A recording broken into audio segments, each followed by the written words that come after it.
Trigonometric equation में पिछले class में आपने देखा कि प्रिंसिपल सॉल्यूशन कैसे निकालते हैं और जनरल सॉल्यूशन किस तरह से निकालते हैं। जनरल सॉल्यूशन के लिए 3 फार्मूला को हम लोग ऑलरेडी पढ़ चुके थे।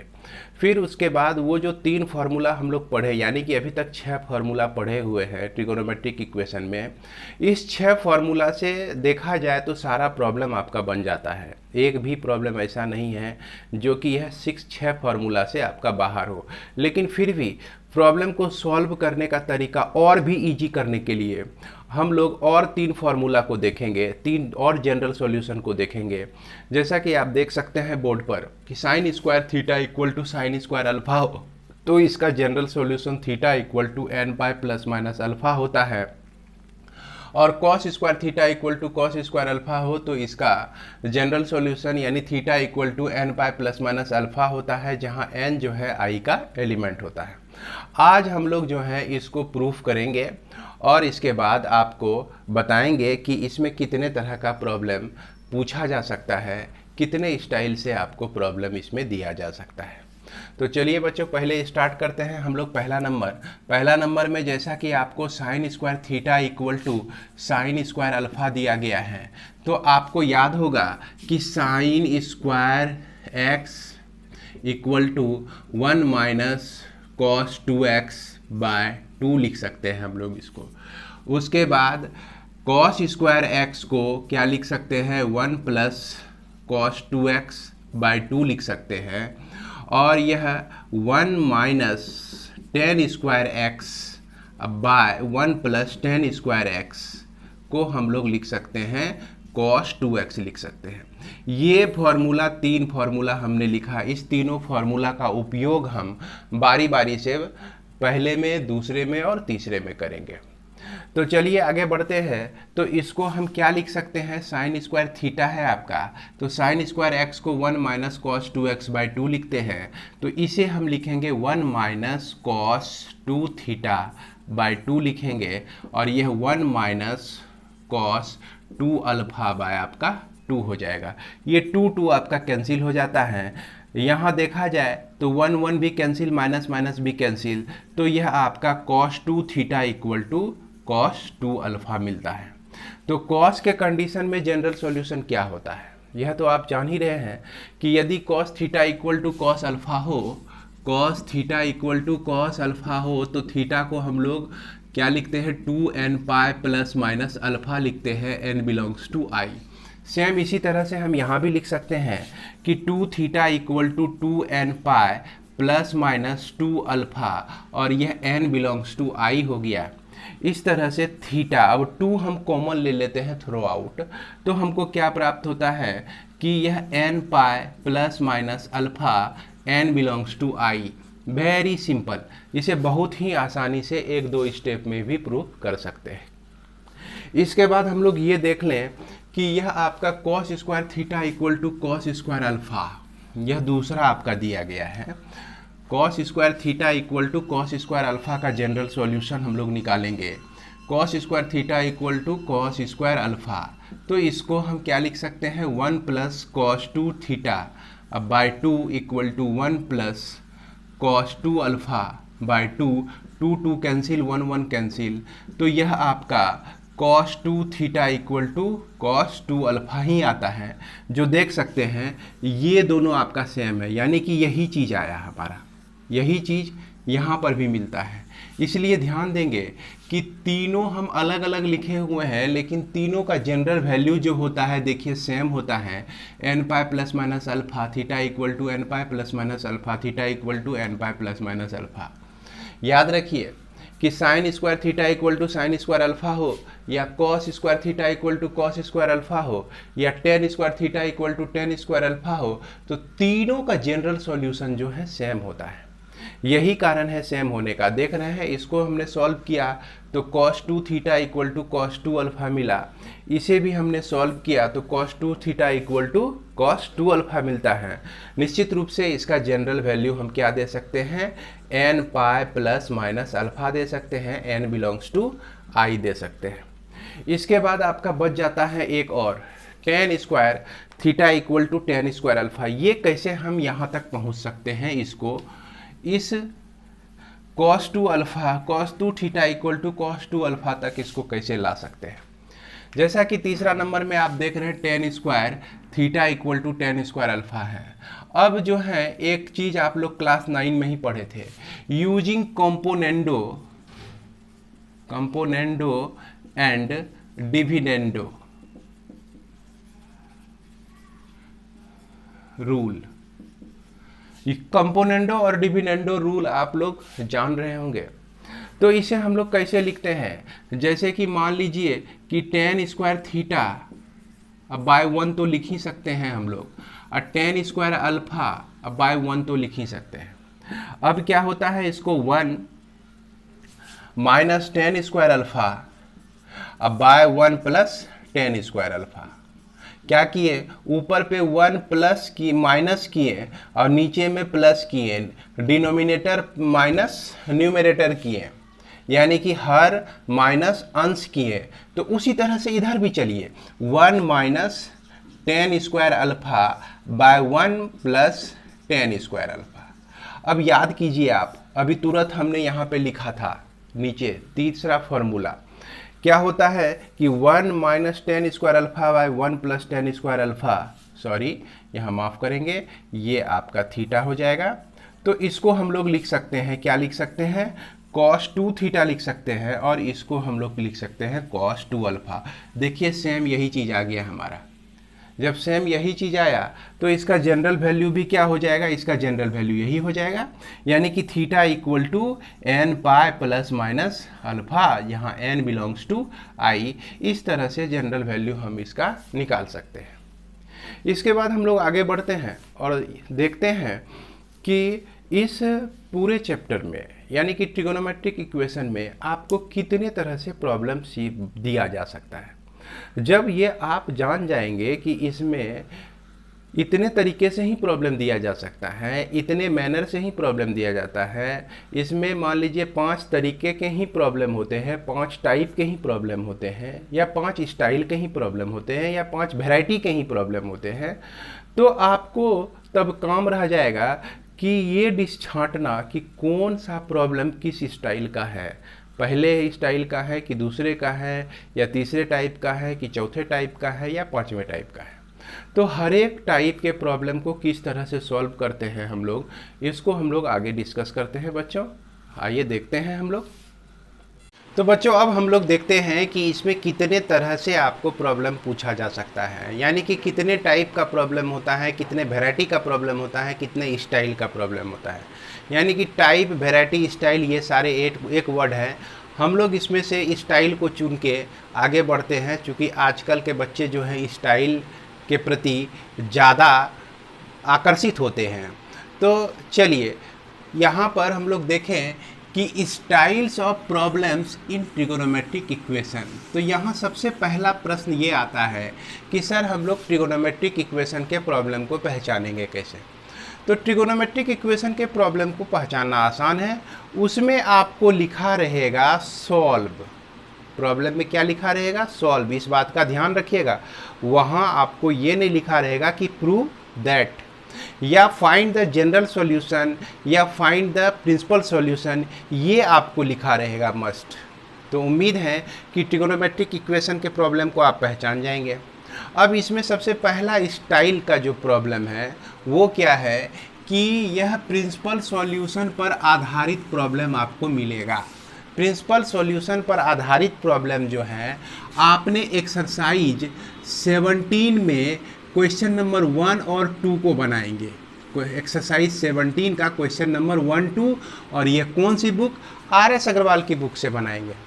इसको बनाने के लिए हमने 2 मेथड बताया था। पहला तो बिल्कुल बेसिक होता है, जिसमें आपको याद रखना है कि क्वाड्रेंट और कोई भी ट्रिगोनोमेट्रिक रेशियो जो है 2 क्वाड्रेंट में एग्जिस्ट करता है, इसीलिए जब भी प्रिंसिपल सॉल्यूशन होगा तो वह आपका कितना हो जाएगा, 2 होगा। आपने क्वाड्रेंट डिसाइड कर लिया और सॉल्यूशन कितना होगा, हमेशा 2 होगा।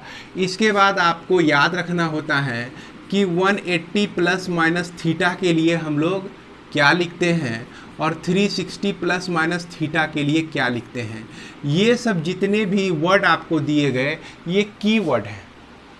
इस कीवर्ड को आप अगर देखेंगे तो आपको प्रॉब्लम का सारा हुलिया बनाने का तरीका सब दिमाग में आ जाएगा। और यहाँ 180 प्लस माइनस थीटा को ही क्यों लेते हैं, क्योंकि इस पे जो है रेशियो चेंज नहीं होता है और इस पर भी रेशियो चेंज नहीं होता है। जैसे कि अगर मान लिया जाए कि साइन थीटा इक्वल टू आपका √3/2 लिखते थे, तो साइन थीटा लिखिए या साइन पाई माइनस थीटा लिखिए, इसको आप √3/2 लिख सकते हैं। क्यों भाई, इसको हम साइन पाई माइनस थीटा क्यों लिख दिए, क्योंकि साइन पाई माइनस थीटा जो कि सेकेंड क्वाड्रेंट में चला जाता है और इसका वैल्यू और इसका वैल्यू दोनों का वैल्यू सेम होता है, इसलिए हम इसके आधार पर इसको कन्वर्ट करते हैं। तो चलिए, ये तो आपका पहले टाइप से बनाने का कीवर्ड था। दूसरे टाइप में आपको याद होगा, पहला टाइप में, दूसरा टाइप में आपको याद रखना है वही क्वाड्रेंट ही रखना है याद। और इसमें जो है फर्स्ट क्वाड्रेंट, यह सेकेंड क्वाड्रेंट, यह थर्ड क्वाड्रेंट, यह फोर्थ क्वाड्रेंट। कोई भी वैल्यू जो है किसी दो क्वाड्रेंट में एग्जिस्ट करता है, यानी कि दो सॉल्यूशन होता है इसमें, यानी ये दो चीज़ आपको इसमें भी ध्यान रखना है। और तीसरा इसमें ये ध्यान रखना है, लेकिन यहाँ पे आपको याद रखना पड़ेगा कि अगर इसका सॉल्यूशन अल्फ़ा, तो इसमें पाई माइनस अल्फ़ा लिखते हैं और इसमें पाई प्लस अल्फ़ा लिखते हैं और इसमें 2 पाई माइनस अल्फ़ा लिखते हैं।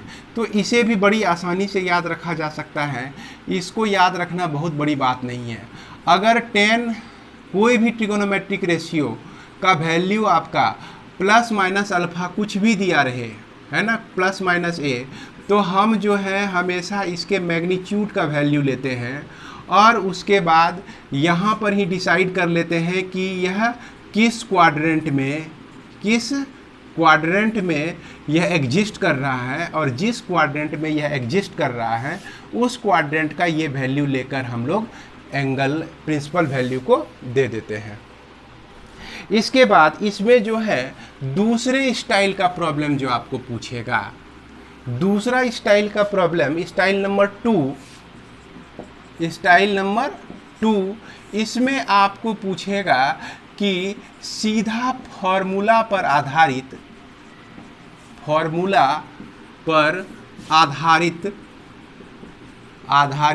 सवाल, यानी कि प्रॉब्लम्स। तो इसमें क्या होता है कि अभी तक जितने भी फॉर्मूले आपने याद किए या पढ़े हैं उस सभी फॉर्मूले का इस्तेमाल करना है। साइन थीटा इक्वल टू 0 होता है तो थीटा का वैल्यू n पाई लिखते हैं। अगर कॉस थीटा इक्वल टू 0 होता है तो थीटा का वैल्यू 2n+1 और यह π/2 लिखते हैं। अब यदि sine theta equal to sine alpha आपका हो जाए तो थीटा का वैल्यू n पाई प्लस -1 पे पावर n इंटू अल्फ़ा लिखते हैं। और सभी फॉर्मूला हमने सीखा। और इसमें क्या होता है सभी जगह कि n बिलोंग्स टू i होता है, इसको लिखने के लिए ना छोड़ें, इसको लिखने के लिए नहीं भूलें। तो दूसरा तो आपका हो गया किस पे, सीधा फॉर्मूला पे आधारित प्रॉब्लम हो गया। इसके बाद तीसरे टाइप का जो प्रॉब्लम रहेगा आपका, तो आपको क्या करना है कि वह तीसरे टाइप के प्रॉब्लम को या तो फैक्टराइज करने की कोशिश कीजिए, या तो उसमें ट्रिगोनोमेट्री में अभी तक जितने फॉर्मूले आप पढ़े हैं उसको लगा के आप कोशिश कीजिए कि वह फॉर्मूला स्टाइल 2 में आ जाए। तो 2 में आने का मतलब हुआ कि डायरेक्ट फॉर्मूला, सीधा फॉर्मूला का उपयोग। तो आपको ऐसा भी प्रॉब्लम जैसा भी प्रॉब्लम हो उसमें आप क्या करेंगे कि थोड़ा हल यानी सॉल्व करके कोशिश करें कि वह स्टाइल 2 पर चला जाए। क्या करना है, reduce the problem to convert into style 2। Problem को रिड्यूस करना है, फॉर्मूला का इस्तेमाल करना है जिसके चलते वह स्टाइल 2 पे चला जाए। रिड्यूस कैसे करेंगे, रिड्यूस करने का तो एक ही जरिया है कि हम फॉर्मूला को लगाएं, है कि नहीं। इस तरह से चौथा नंबर का स्टाइल का जो प्रॉब्लम है आपको का, अगर आपको लगे कि गुणनखंड करके होता है, इसका गुणनखंड हो जाएगा, तो गुणनखंड करके आप कोशिश करें कि वह स्टाइल 2 पर चला जाए। वहाँ भी आपको कोशिश करना है गुणनखंड करना है या सॉल्व करना है।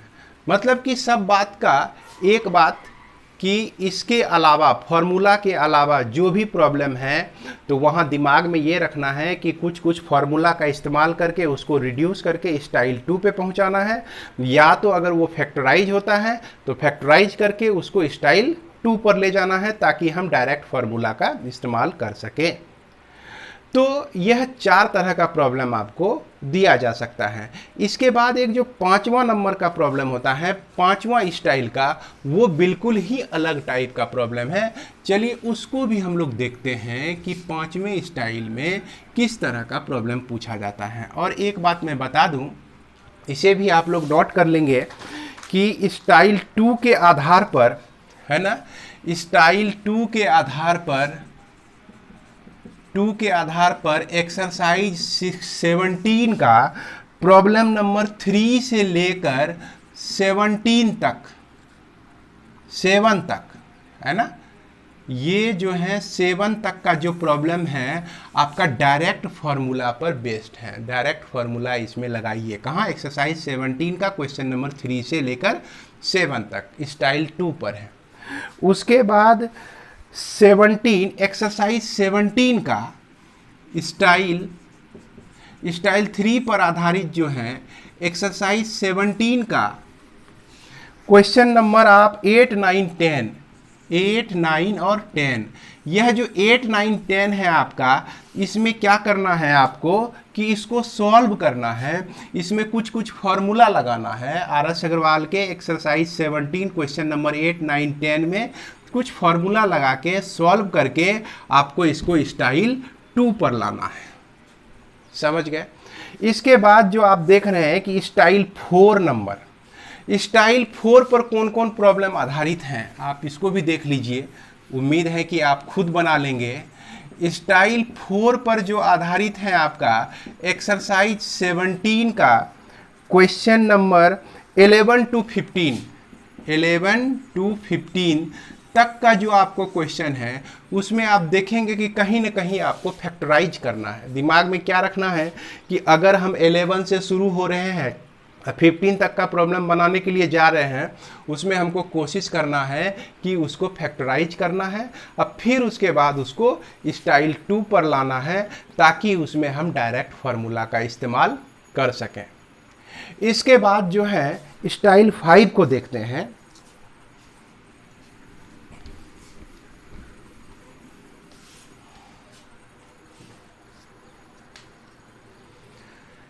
स्टाइल 5 में जो आपका प्रॉब्लम रहेगा कि problem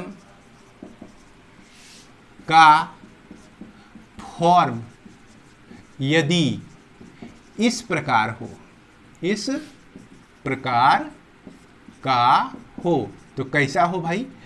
a cos theta plus b sin theta equal to c। यहाँ a b c जो है कोई भी नंबर हो सकता है आपका, है ना, i का कोई भी एलिमेंट हो सकता है। यहाँ तक कि i ही मत लिखिए, इसको आप जो है रियल नंबर का कोई भी नंबर लिया जा सकता है। आपका रेशनल और इरेशनल कुछ भी नंबर आपका हो सकता है a b c के स्थान पर। एक छोटा सा एग्जाम्पल देखें हम लोग। अगर a b और c तीनों को 1 माने, 1 माने, तो 1 यहाँ रखते हैं तो कॉस थीटा होता है, साइन थीटा होता है इक्वल टू 1। देखिए एक तरह का एक प्रॉब्लम इसमें बन गया। अब यह ट्रिगोनोमेट्रिक इक्वेशन का प्रॉब्लम हो गया। ये आपका स्टाइल 5 में आता है। अगर a को 2 रखें, b को 1 रखें, c को 1 रखें, तो 2 cos theta equal to 2 cos theta plus sine theta equal to 1। देखिए एक प्रॉब्लम और क्रिएट हो गया। अब यदि मान लीजिए कि a का वैल्यू √3 रख दे, b का वैल्यू 1 रख दे, c का वैल्यू -1 रख दे, तो यानी कि √3 cos theta plus sine theta equal to -1। तो इस तरह से आप अनुमान अब लगा सकते हैं कि इस फॉर्म का प्रॉब्लम कितना ज़्यादा पूछा जा सकता है। हालांकि आपके बुक में जो है मात्र 3 से 4 प्रॉब्लम ही दिया गया है। हमें उम्मीद है कि आप इस तरह का फॉर्म अगर देखते हैं कहीं पर, दिमाग में सोचिए, पहला नहीं है, दूसरा स्टाइल नहीं है, तीसरा स्टाइल नहीं है, चौथा भी नहीं हो रहा है, फैक्टराइज भी नहीं हो रहा है, सॉल्व भी नहीं हो रहा है, तो आपका दिमाग जाना चाहिए पांचवें पे।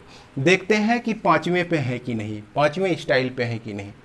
अगर इसमें से पांचवें स्टाइल पे मिल गया, और ये बात तो निश्चित है कि आप एनसीईआरटी का सारा बुक बना लीजिए, आर.एस. अग्रवाल का सारा बुक बना लीजिए, यहाँ तक कि के.सी. सिन्हा का सारा बुक बना लीजिए, सारा प्रॉब्लम बना लीजिए, के.सी. सिन्हा का सारा प्रॉब्लम बना लीजिए, उसमें भी यह 5 स्टाइल से बाहर एक भी प्रॉब्लम नहीं है। अब यहाँ पर यह बात आती है कि इस तरह के प्रॉब्लम को हम लोग सॉल्व कैसे करें। इस तरह के प्रॉब्लम को सॉल्व करने के लिए क्या नियम या क्या रूल हैं, इसको फॉलो करना ज़रा ज़रूरी हो जाता है। इसमें आप जो हैं क्या कीजिए, एक आर निकालिए जो कि ए स्क्वायर प्लस बी स्क्वायर करके निकालना है, और उसके बाद ये कैसे निकलता है, इसको निकालने के लिए आप पुट कर सकते हैं a equal to R cos phi और b equal to R sine phi, इसको पुट कीजिए। तो इससे देखिए आपका ये मिल जाएगा, कैसे मिल जाएगा, a square plus a square किए इधर, तो यहाँ R square cos square phi हो गया। अगर ये इसको b स्क्वायर किए तो यह हो गया आपका R square sine square phi हो गया। अब देखिए इधर आर स्क्वायर अगर कॉमन ले लिए तो cos square phi plus sine square phi आता है, जिसका वैल्यू क्या होता है बच्चों, 1 होता है। तो R square equal to A square plus B square, अगर आर का स्क्वायर हम हटा दें तो इस पर क्या आ जाएगा, रूट आ जाएगा। तो जो भी वैल्यू यह आता है आपका, अब यह वैल्यू आप निकाल लीजिए, यहाँ पर a को यहाँ से लीजिए, b को यहाँ पे लीजिए। उसके बाद क्या करना है कि इसमें मल्टीप्लाइंग या डिवाइडिंग या इसको हिंदी में मैं लिखता हूँ, दोनों तरफ root under A square plus B square से भाग देने पर, यानी कि dividing root under A square plus B square, dividing equation by root under A square plus B square, divide कर दीजिए। डिवाइड करने के बाद जो है आपको जो है वह कन्वर्ट हो जाएगा कंपाउंड एंगल फार्मूला पर, जैसा कि आप साइन ए प्लस बी के लिए यूज करते हैं और cos A plus minus B के लिए जो भी फार्मूला यूज करते हैं, इस फार्मूला पे चला आएगा और फिर आपका पहुंच जाएगा वो डायरेक्ट फार्मूला के एप्लीकेशन पे। तो इस तरह का एक प्रॉब्लम जो है हम आपको बताएंगे, आगे चल के 1-2 प्रॉब्लम बताएंगे, इसे आप ध्यान में रखिएगा और उम्मीद है कि तब आपको बनाने में बड़ी आसानी होगी। तो चलिए अब हम लोग बढ़ते हैं प्रॉब्लम के तरफ, और हर एक प्रॉब्लम से पहले हम लोग देखेंगे या जज करेंगे कि वह किस स्टाइल का प्रॉब्लम है और वह किस तरह से बनाया जा सकता है। बच्चों, आपने देखा कि स्टाइल नंबर 5 से कौन कौन सा प्रॉब्लम बनता है। आप अपने बुक को उल्टा के देखिए, एक्सरसाइज 17 का क्वेश्चन नंबर 16, 17 और 18, क्वेश्चन नंबर 16, 17 और 18 इसको नोट कर लेंगे। इसके बाद एग्जाम्पल का क्वेश्चन नंबर 12 आपका जो है यह 4 प्रॉब्लम स्टाइल नंबर 5 से बनने वाला है। इसके बाद और भी कुछ प्रॉब्लम इसमें बच जाते हैं जिसके बारे में हम डिस्कस नहीं किए, तो वो सारे प्रॉब्लम जो है आपको या तो आपका फैक्टराइजेशन मेथड से बनेगा या तो उसको रिड्यूस आप कीजिए, कहने का मतलब फॉर्मूला लगाकर उसको सॉल्व कर लीजिए, या दोनों का उपयोग कीजिए। तो इतने तरीके से आप जो है प्रॉब्लम बना सकते हैं। आइए अब हम लोग बढ़ते हैं आगे, कुछ प्रॉब्लम को इसमें सॉल्व करते हैं। जैसे कि इसमें सबसे पहला नंबर प्रॉब्लम आपका हम ले रहे हैं 6 का 2 ले रहे हैं, 6 का 2 नंबर, आर.एस. अग्रवाल मैथ्स और यह एक्सरसाइज आपका 17 है। बहुत सारे प्रॉब्लम हमने पिछले वीडियो में बताया है आपको, और यह 6 नंबर का 2 नंबर प्रॉब्लम हम उठा रहे हैं, जो कि आपका है cos 3x इक्वल टू 1/√2 है। तो इसको आप क्या लिख सकते हैं भाई, cos 3x equal to cos कितने का वैल्यू जो है 1/√2 होता है, तो cos 45 का वैल्यू जो है √2/2 होता है। एक चीज़ याद रखिए कि 45 को हम लोग π/4 लिखते हैं, 30 को हम लोग π/6 लिखते हैं, 60 को हम लोग π/3 लिखते हैं, और 90 को हम लोग π/2 भी लिखते हैं रेडियन में।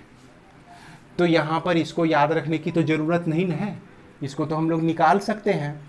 तो हम लोग अपनी सुविधा के लिए जो है अब यह स्टैंडर्ड फॉर्म को यूज करने जा रहे हैं।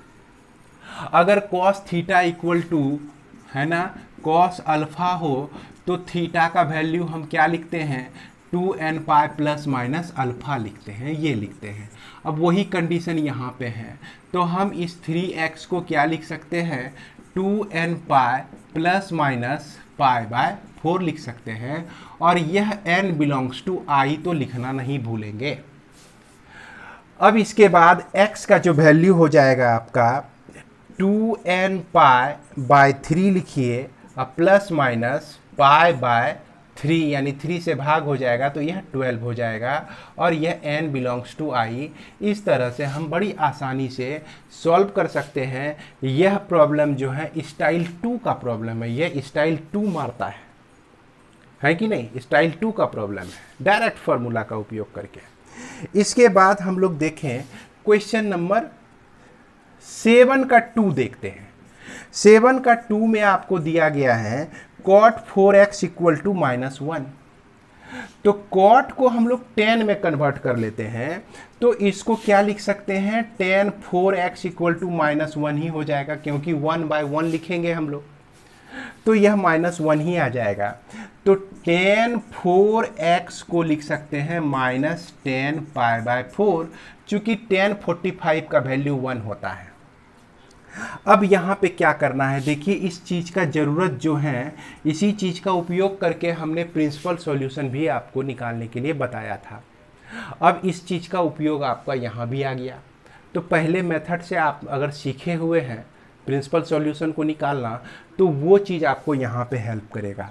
ये माइनस में है, अब इसका वैल्यू हम क्या करें जो कि यह प्लस में बदल जाए।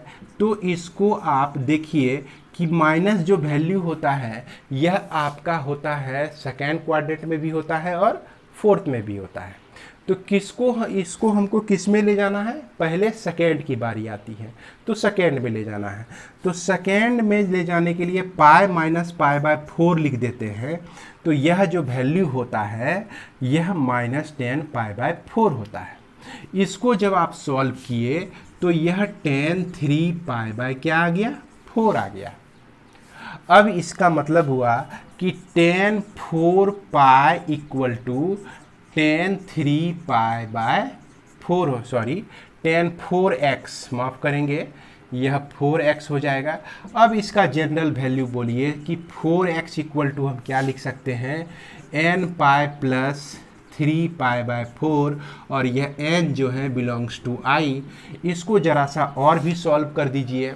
इसको आप क्या लिख सकते हैं, x equal to n π/4 plus, दोनों में जो 4 से डिवाइड हो जाएगा, 3 π/16 लिख सकते हैं, और यह n बिलोंग्स टू i लिख देंगे। यही हो जाएगा, इसका जनरल सॉल्यूशन हो जाएगा। इसके बाद हम लोग चलते हैं क्वेश्चन नंबर 7 का 3 देखते हैं। 7 का ही 3 देखते हैं। 7 के 3 में आप देख सकते हैं यह आपको दिया गया है cosec 3x इक्वल टू -2/√3। तो हमने बताया था कि यह कोसेक रहे तो इसको हमको किस में कन्वर्ट कर लेना है भाई, शुरू के 3 रेशियो में कन्वर्ट करना है, या तो साइन में रहे, या तो कॉस में रहे, या तो टेन में रहे। तो कोसेक को निश्चित रूप से हम क्या लिख सकते हैं, 1/sin3x लिख सकते हैं, -2/√3, और यह sin3x इक्वल टू यह √3/2 माइनस में हो जाएगा, और यह sin3x इक्वल टू -sin π/3 लिख सकते हैं।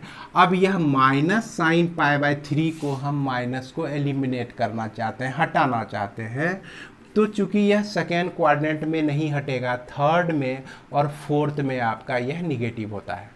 तो सबसे पहला हक किसका बनता है, थर्ड का बनता है। तो इसको क्या लिख सकते हैं, sin π + π/3 लिखिए, इसका वैल्यू यही आएगा। अब यह आपका sin3x इक्वल टू sin 4π/3 हो गया। तो इसका जनरल सॉल्यूशन n π ± 1 पर पावर n इंटू 4π/3, और यह n बिलोंग्स टू i हो गया। अब इस 3 को क्या करेंगे, इधर ले जाएंगे, तो 3 इससे भी डिवाइड हो जाएगा, इससे भी डिवाइड हो जाएगा। तो यह x इक्वल टू n π/3 ± 1 पे पावर n, और यह 4π/3 3 जा 9। तो संभवतः ये आपका आंसर आ जाता है, और n बिलोंग्स टू क्या हो जाता है, i हो जाता है। बड़ी आसानी से हम लोग, तो ये सब जो आपका प्रॉब्लम आता है ना, स्टाइल 2 में ही आता है, क्योंकि यह डायरेक्ट फार्मूला ही समझिए। क्योंकि यह जो फार्मूला यहाँ से यहाँ तक हम लगाएं, तो इसमें क्या हुआ कि रिड्यूस तो हुआ, लेकिन इसका रिड्यूस एक ही स्टेप में आपका हो जाता है। और यह हम लोग को ऑलरेडी ध्यान में ही रखना पड़ता है कि हमेशा साइन कॉस 10 में ही हमको ले जाना है। अगर आप साइन कॉस 10 में नहीं ले जाते हैं, तो फिर आपको क्या कहते हैं, डायरेक्ट फार्मूला का इस्तेमाल नहीं कर सकते हैं। तो इस तरह से इसको हम लोग स्टाइल 2 में ही रख सकते हैं। इसके बाद क्वेश्चन नंबर 8 का हम लोग देखते हैं, 8 का नंबर 2 को देखते हैं।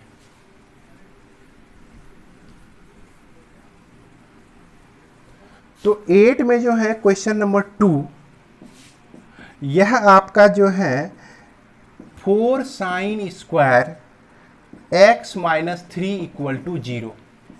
अब इस प्रॉब्लम को आप जैसे देखेंगे तो आपके मन में क्या क्या आएगा, आप करेंगे क्या कि यह 4 sin square x equal to यह आपका हो गया 3, और यह sin square x equal to 3/4, और यह sin x इक्वल टू √3/4, जो कि प्लस और माइनस दोनों में होता है, तो प्लस माइनस √3/2 ये आप लिखेंगे, है ना।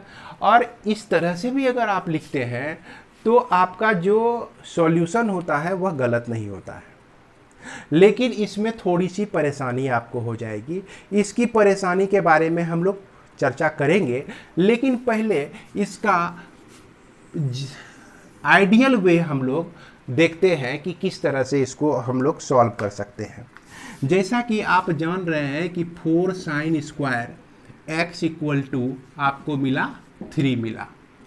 अगर हम यहाँ पर 2 sin स्क्वायर x रहने दें तो इसको हम लिखेंगे 3/2 लिखेंगे। इसके बाद हम लोग जान रहे हैं कि 2 sin स्क्वायर x को लिख सकते हैं 1 - cos 2x इक्वल टू 3/2। ये आपका cos 2x इक्वल टू 1 - 3/2, और यह cos 2x इक्वल टू हो गया आपका -1/2 हो गया, है कि नहीं। अब यदि ये इसको cos का वैल्यू रखते हैं तो माइनस cos क्या हो जाएगा 1/2, यानी कि π/3 हो जाएगा। अब यह माइनस आपका आ जाता है, cos माइनस होता है आपका सेकेंड क्वाड्रेंट में भी और थर्ड क्वाड्रेंट में। तो पहला हक सेकेंड क्वाड्रेंट का, तो सेकेंड क्वाड्रेंट में इसको ले जाते हैं, तो cos 2x इक्वल टू आपका हो गया cos π - π/3। तो इस तरह से cos 2x equal to cos 2π/3। अब इसका जनरल सॉल्यूशन दे दीजिए 2nπ ± 2π/3। उसके बाद 2 कॉमन ले लीजिए सब जगह से, तो यह nπ ± π/3 where i belongs to n, n belongs to i। तो इस तरह से हम लोग सॉल्व करते हैं और अपने टारगेट पे पहुंच जाते हैं। अगर आपके मन में इस तरह से आया हुआ है तो इस तरह से हम देख सकते हैं कि साइन x का एक वैल्यू जो है √3/2 आता है और साइन x का एक वैल्यू -√3/2 आता है। इसको आप sine x equal to sine π/3 लिखते हैं और इसको sine x equal to minus sine π/3, चूँकि इसको थर्ड में ले जाना है तो यह 4π/3 हो जाता है, साइन 4π/3 हो जाता है। यहाँ तक तो हम लोग जान रहे हैं। इसके बाद जब हम इसका जनरल सॉल्यूशन निकालते हैं तो x का जो वैल्यू होता है n π प्लस -1 पे पावर n इंटू π/3 होता है एक, और दूसरा x का वैल्यू n π प्लस -1 पे पावर n, और यह आपका, इसको एक काम करते हैं हम लोग, इसको ज़रा सा ध्यान देंगे कि इसको जो है हमने लिखा था कि माइनस साइन π/3 लिखा था, इसको आप चाहें तो ऐसे भी लिख सकते हैं, -π/3 लिख सकते हैं। तो चलिए, चूँकि हमको इस फॉर्मूले पे पहुंचाना है, इस फॉर्म पे ले जाना है, तो इसको हमने क्या किया कि इसको कन्वर्ट करके हम थर्ड क्वाड्रेंट में नहीं ले जाके यहाँ पर -π/3 ही रहने देते हैं। अब यहाँ पर सोचिए कि इस दोनों को अगर हम मिला दें, है कि नहीं, इस दोनों को अगर हम मिला दें तो यह माइनस यहाँ पे अगर आ जाता है तो x का वैल्यू n π माइनस -1 पे पावर n π/3 लिख सकते हैं इसको, और यहाँ जो है x का वैल्यू n π प्लस -1 पे पावर n π/3 लिख सकते हैं। अब दोनों को कंबाइंड कर दीजिए तो x का जो वैल्यू हो जाएगा n π प्लस -1 पे पावर n इंटू π/3, ये हो जाता है। अभी भी देखिए हमारा ये आ रहा है और यहाँ पर ये आया हुआ है। इस दोनों में अंतर क्या है? इस दोनों में जो है कोई अंतर नहीं है, इस दोनों में कोई अंतर नहीं है। कैसे नहीं है? कि अगर आप क्या कहते हैं, इसका वैल्यू 1 रखते हैं तो 1 रखने से यहाँ माइनस मिलता है, जो यहाँ प्लस है वो माइनस में हो गया, जो यहाँ माइनस में है वो प्लस में हो गया। देख रहे हैं? तो क्या फ़र्क पड़ा, प्लस माइनस तो रहा ही। अगर आप यहाँ पर n का वैल्यू 2 रखते हैं तो ये प्लस में आता है, तो प्लस माइनस फिर भी यहाँ पे रहा। अगर -1 का वैल्यू आप 3 रखते हैं तो ये माइनस में आता है, और यहाँ भी देखिए माइनस इंटू प्लस, ये माइनस हो गया, प्लस वाला चिन्ह माइनस में बदल गया और माइनस वाला चिन्ह प्लस में हो गया।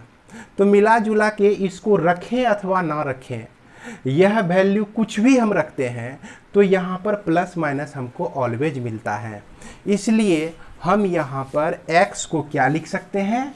x को लिख सकते हैं n π प्लस माइनस π/3 लिख सकते हैं, और n बिलोंग्स टू i।